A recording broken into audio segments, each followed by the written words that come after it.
Part 1, the summer they were infinite. 15 years ago, the small coastal town of Minamigawa, the summer Kai Saito turned 12 was the summer the world made sense. His father had left in April. His mother worked double shifts at the cannery. The house was quiet in a way that hurt. But then Renji Tachibana moved in next door. Ren was strange. That was Kai's first thought. He wore second-hand clothes that were too big for him, and he flinched when adults raised their voices. But when he smiled, which was rare, precious, it was like watching a dandelion surrender to the wind. Soft. Hopeful. Briefly perfect. "Why are you staring at me?" Ren asked on their first meeting, clutching a cardboard box of his belongings. "Because you look like you need someone to stare back," Kai replied. He was already taller, already carrying a chip on his shoulder that would calcify into armor. But something about Ren's fragility made him want to build a fortress, not where one. They became inseparable in the way only lonely children can. Every day after school, Kai would climb the old persimmon tree in his backyard and knock on Ren's window. Ren would open it without a word, and they'd lie on his floor, listening to Kai's beat-up iPod through a single pair of shared earbuds. Ren's mother worked as a seamstress, repairing kimonos for the town's shrine. She was a gentle woman who smelled of lavender and sadness. Kai's mother was louder, rougher, but she made them fried rice at midnight and never asked questions. Between the two households, the boys built a world, the tree house. It was Kai's idea to build it. He'd found a stack of discarded wooden pallets behind the grocery store and dragged them, one by one, into the woods behind their houses. Ren helped, his small hand surprisingly steady with a hammer. They built a crooked, lopsided structure in the fork of an old camphor tree, held together by hope and too few nails. That treehouse became their sanctuary. They'd sit there for hours, legs dangling, watching fireflies rise from the grass like dying stars. Kai would play his mother's old acoustic guitar, a Yamaha with 3 rusty strings and a crack down the soundboard. Ren would hum along, his voice thin but pure, like a stream over river stones. One night, Ren produced a crumpled pizza box from under his mattress. "My mom brought this home from the Shrine's festival. I saved it." "For what?" "For us." Ren uncapped a marker and drew 5 wobbly lines across the cardboard. "We're going to write a song. The best song ever written." Kai laughed, but he picked up his guitar.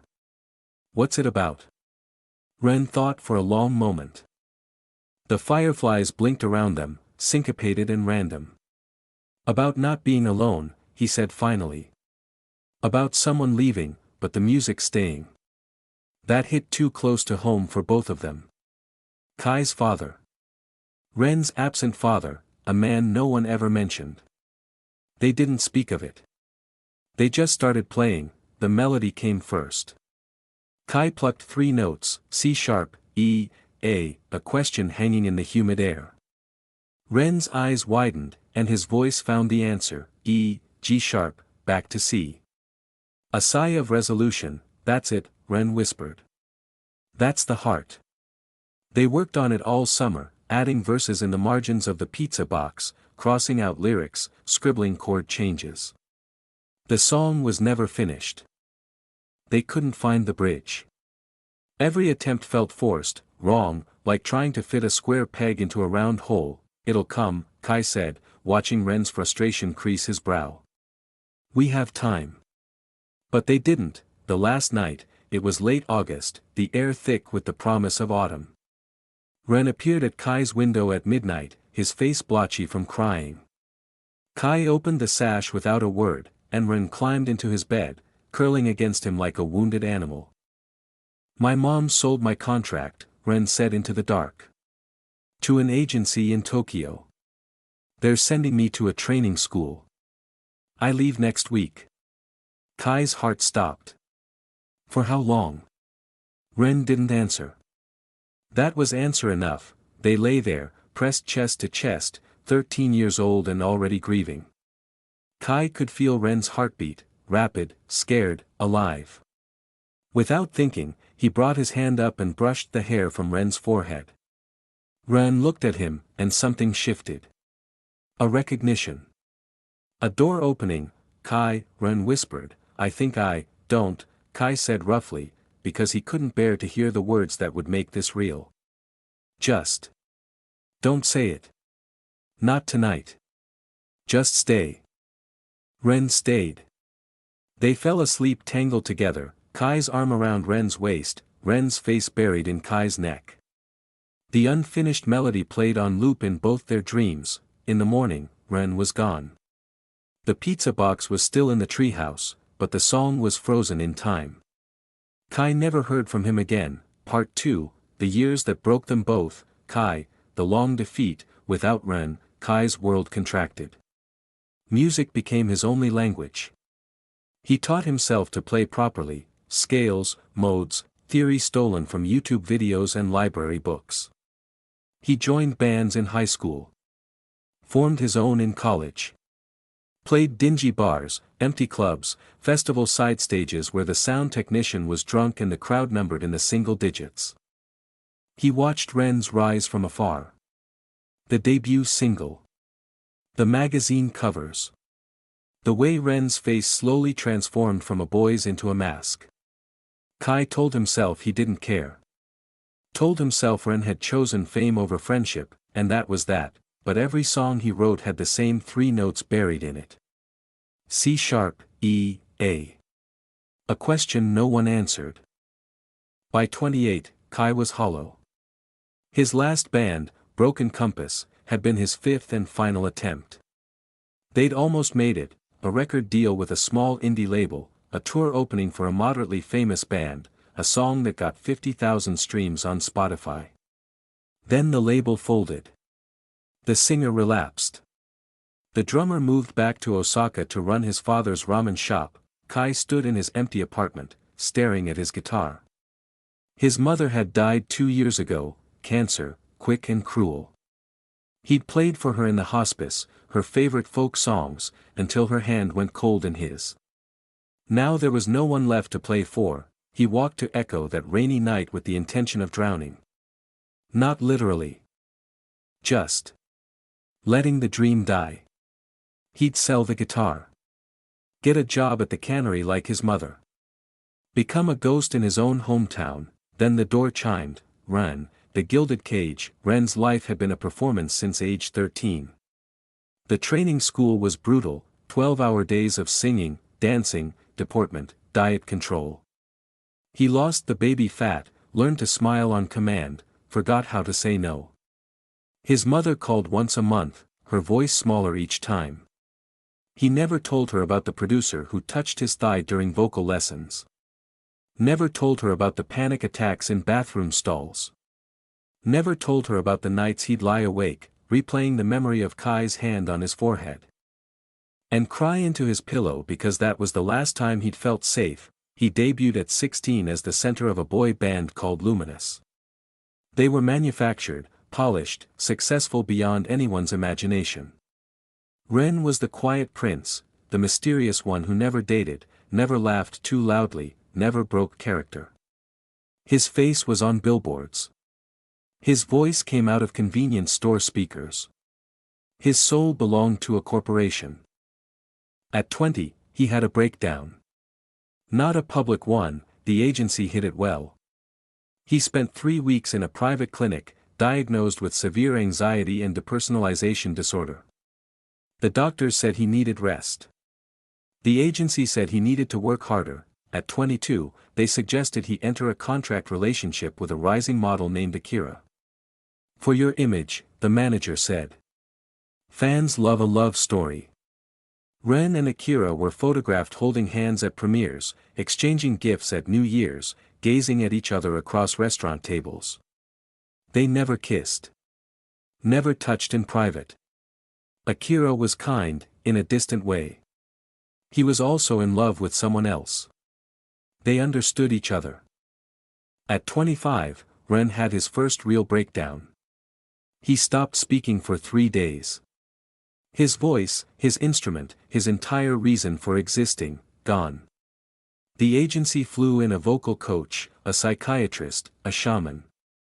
No one asked what he wanted, at 28, Ren was sent to Minamigawa. A nostalgia shoot for a magazine spread. The photographer wanted authentic small-town vibes. Ren's manager booked him into a boutique hotel. Gave him a minder. A schedule. A list of approved locations, but Ren remembered the bar. Echo. It had been a ramen shop when he was a child. He'd gone there with Kai once, sharing a bowl of tonkatsu, watching the steam fog up the windows. He told his minder he needed air. Slipped out a back exit. Walked 4 blocks in the rain. He told himself he was just being sentimental. That Kai wouldn't be there. That Kai was probably in Tokyo or Osaka or anywhere but this dead-end town.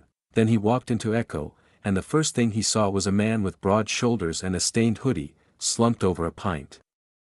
The second thing he heard was 3 notes.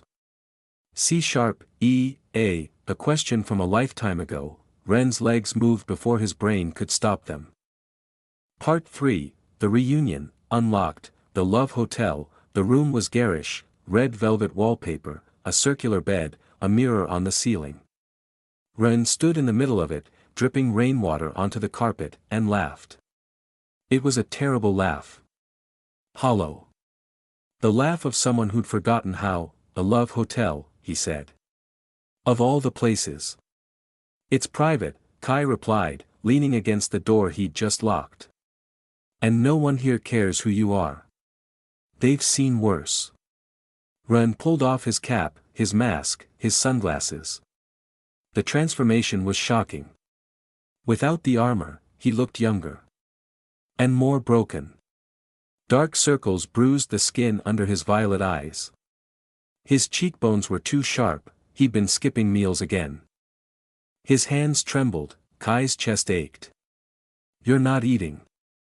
I'm not doing a lot of things, Ren whispered. They stood there, 3 feet apart, a chasm of 15 years between them. Kai broke first. Why didn't you write?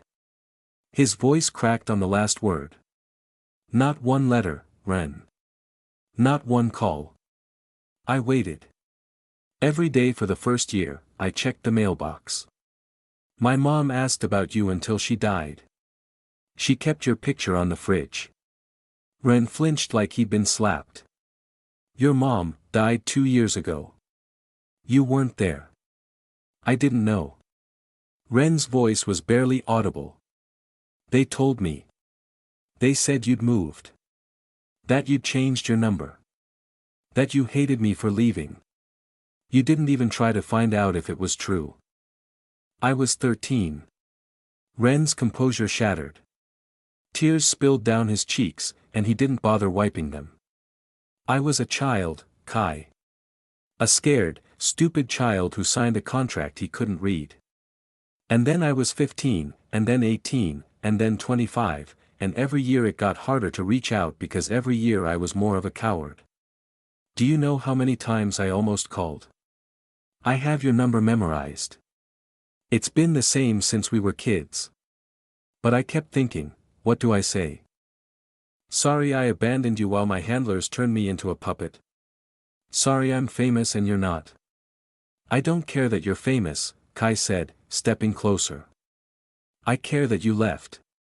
That you never looked back. I looked back every single day. Ren's voice broke. That song, the unfinished one, I've been singing it in my head for 15 years. Every soundcheck. Every empty arena.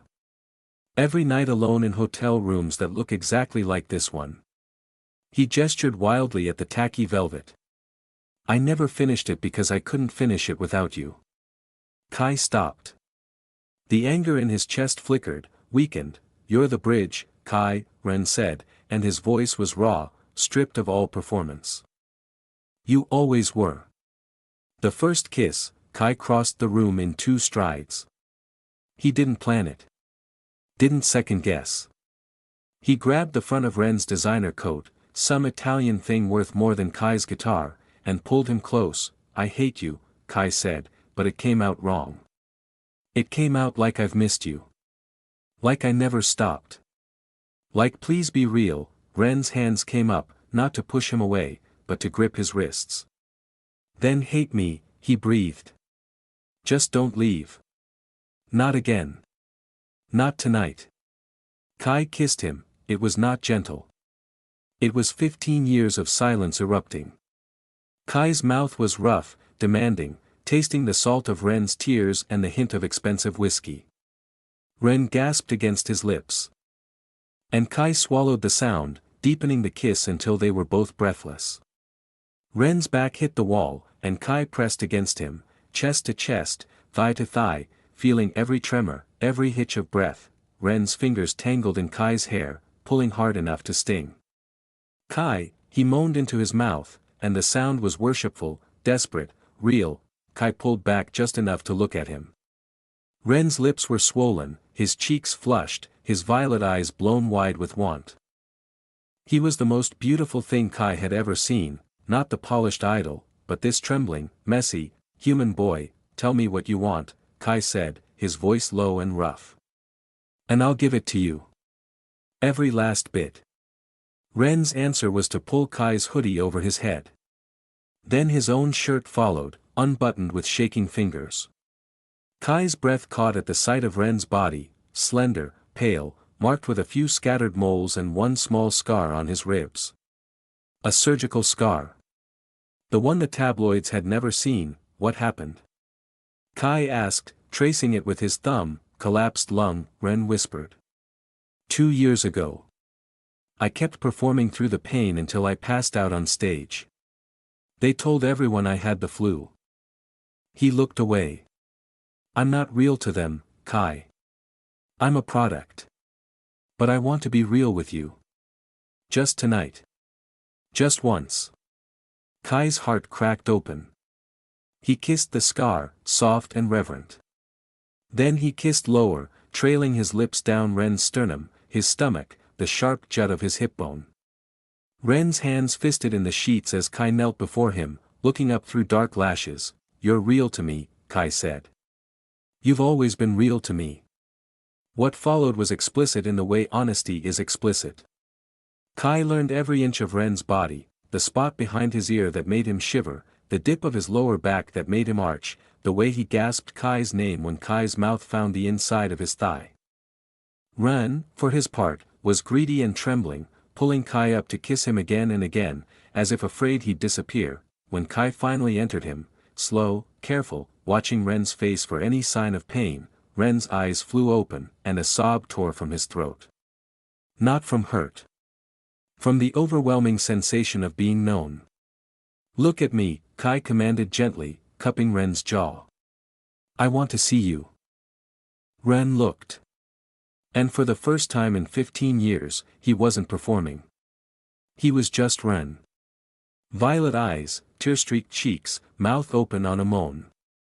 He wrapped his legs around Kai's waist and pulled him deeper, and they moved together like the answer to a question 15 years in the making. Afterward, they lay tangled in damp sheets, the rain still tapping against the window. Ren's head rested on Kai's chest, and Kai's fingers traced lazy patterns on his back. Don't go back, Kai said quietly. Ren stiffened. I have a contract. A team. Obligations. To who? People who treat you like a doll. Kai tilted Ren's chin up. Stay. Finish the song with me. Be a person again. Ren's eyes filled with tears. It's not that simple. It is, Kai said. It's exactly that simple. You choose. Every day, you choose. So choose me. Ren was silent for a long moment. Then he whispered, tomorrow. The treehouse. I'll be there. Part 4, The Song That Saved Them, The Treehouse. Dawn. It had been 15 years since either of them had climbed that camphor tree. The treehouse was a ruin, the roof half collapsed, the floorboards rotting, the ladder long gone. But the bones were still there. And so was the pizza box. Kai went up first, boosting himself onto the platform, then reaching down for Ren. Ren's designer sneakers slipped on the wet bark, and Kai laughed, a real laugh, the first in years, and hauled him up. Inside, the air smelled of moss and old wood and memory. The pizza box was tucked into a corner, the marker ink faded but legible. Ren pulled it out with reverent hands, tracing the childish chord charts, the crossed-out lyrics, the doodle of two stick figures holding hands. "We were so small," he murmured. "We were brave," Kai corrected.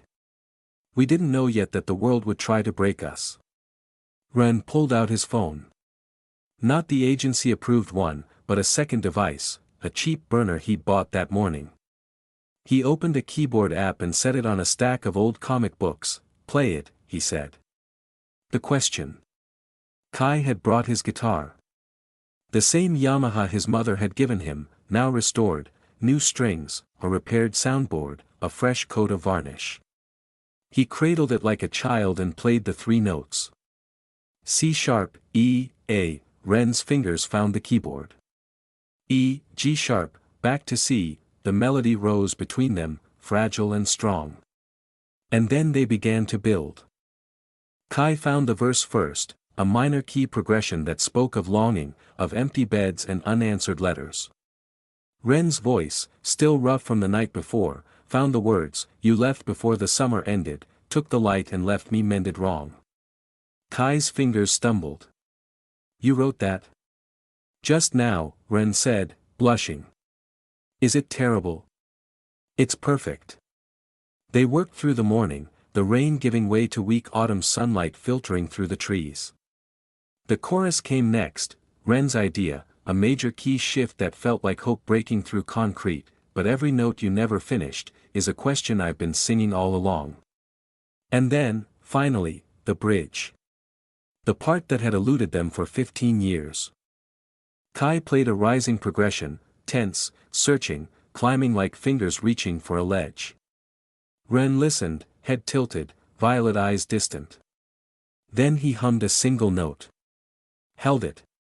"Let it resolve downward, that's it," Kai breathed. "That's it," Ren agreed. The bridge was not about answers. It was about the space between the notes. The silence that made the music matter. The years apart that made the reunion mean something. They played the whole song through, from start to finish, and when the last chord faded, Ren was crying. Kai set down his guitar and pulled him close. "We finished it," Ren whispered into Kai's shoulder. "We finished each other," Kai corrected, and smiled. "Now what?" Ren pulled back, wiping his eyes with the back of his hand. "Now I burn my contract to the ground."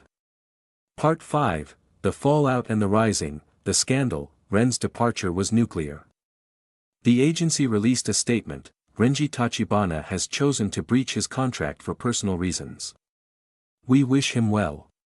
The tabloids went wild. Idol's secret breakdown. Mysterious hometown lover. Where is Ren? They found him. Of course. A photographer caught him buying groceries with Kai in Minamigawa, wearing no mask, no disguise, just a worn-out hoodie and a tired smile. The photo went viral. So did the speculation. Then Kai posted the video. It was simple, just the two of them in the treehouse, guitars in hand, the autumn light slanting through the leaves. They played the song. The whole song. And at the end, Ren looked at Kai with an expression so raw, so full of love, that the internet collectively held its breath. The caption read, "We were childhood best friends. Then we were strangers. Now we're finishing what we started." The song is called "The Space Between the Notes." Available everywhere tomorrow. Proceeds go to mental health charities for performers. The song broke the internet. Not because of a marketing campaign, not because of Ren's fame, but because it was true. You could hear the years of hurt in every chord. You could hear the hope in the bridge. You could hear two people falling in love in real time. Ren's former agency sued for breach of contract. Ren countersued for unpaid royalties, emotional distress, and illegal non-compete clauses. The case dragged on for months. Kai sold his mother's house to pay for the lawyer. Ren sold his watch collection, his designer clothes, the sports car he'd never wanted. They moved into a tiny apartment above a sake bar in Minamigawa. It had one bedroom, a kitchen the size of a closet, and a bathtub that leaked. Ren had never been happier. The love story, they learned each other slowly. Not the idol version or the struggling musician version, but the real people underneath. Kai learned that Ren had nightmares, vivid, screaming nightmares about being trapped on stage, unable to move, unable to speak. On those nights, Kai would hold him, whisper old childhood stories into his hair. Play the melody on his ribs until Ren's breathing slowed. Ren learned that Kai had almost given up. That the night they met at Echo, Kai had been planning to sell his guitar. He showed Ren the pawn shop ticket, still in his wallet. Ren kissed it, then kissed Kai, then hid the ticket somewhere Kai would never find it. They fought. About money. About Kai's pride. He hated that Ren had more savings, even after the lawsuit. About Ren's lingering fear of being photographed. Every shutter sound made him flinch. But they always came back to the music. To the treehouse. To the three notes that had never stopped asking. 6 months after the reunion, Kai proposed. Not with a ring, he couldn't afford one, but with a new melody. He played it on Ren's birthday, sitting cross-legged on their sagging couch, and when Ren asked what it was called, Kai said, "Will you marry me?" Ren said yes. Then he cried. Then they made love on the floor because the bed was too far away, and afterward, Ren whispered, "I never thought I'd get to keep something good." Kai kissed his temple. "You're not keeping me. I'm staying." There's a difference. Epilogue. The melody continues. 1 year later, they got married in the camphor tree's shadow, under a canopy of paper lanterns and fairy lights. The whole town came, the shrine priestess, the ramen shop owner, the old women who'd watched them run through the streets as boys. Kai's mother's photo sat on a small table, surrounded by flowers. Ren's mother came too, tearful and apologetic, and Ren forgave her because holding on to anger felt heavier than letting it go. Akira, Ren's former contract boyfriend, sent a vase of lilies and a note that said, "I'm glad you found the real thing." They played the song as their first dance. Not the recorded version, but the raw, imperfect, live version. Kai on guitar, Ren singing without a microphone, their voices tangling in the autumn air. Halfway through, they both started crying, and then everyone was crying. And then someone started laughing, and the song fell apart in the most beautiful way possible. That night, in the treehouse, rebuilt now, with a proper roof and a lock on the door, Kai laid Ren down on a pile of blankets and kissed him like the first time. Slow. Tender. Remembering, "We have a lifetime to finish this song," Kai murmured against Ren's throat. Ren smiled, not the idle smile, not the mask, but the real one. The one that started in his violet eyes and spread to his Cupid's bow mouth like sunrise. "We have forever," Ren corrected, and Kai played the 3 notes on Ren's heart. C sharp, E, A, Ren answered with his own. E, G sharp, back to C. The melody was no longer forgotten. And neither were they. The end.